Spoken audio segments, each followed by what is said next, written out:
Welcome to The Nooner, a daily dispatch of open-ended ideas from J.E. Peterson, but you can call me Jordan.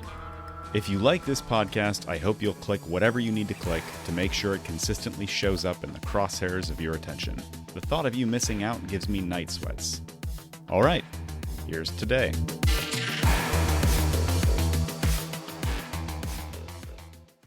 Go ahead and get your hopes up. As anyone with a couple of young kids knows, marital intimacy is not something that can always be taken for granted. It's not uncommon for parents to go months on end without getting it on. Frankly, I think this is one of the main things that scares couples away from having kids to begin with, which sucks, because it doesn't have to be this way.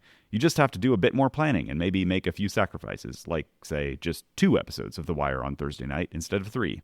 Anyway, the other day I caught myself looking forward to a very special evening with my wife. We had discussed it earlier that morning and planned the day accordingly. Then, the equivalent of a reminder notification popped up in my brain. Careful, it said, don't set yourself up for disappointment.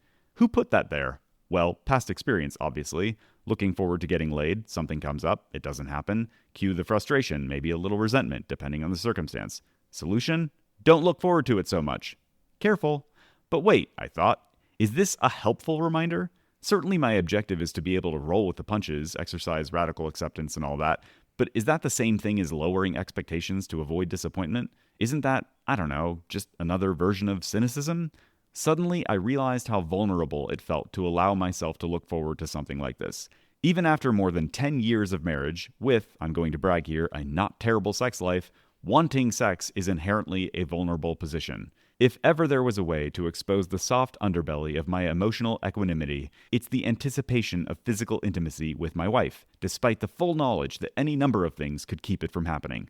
So, naturally, there's a temptation to avoid this completely, to mitigate expectations, to protect myself from potential disappointment. But the flaw in this strategy is the assumption that disappointment is bad. It's not.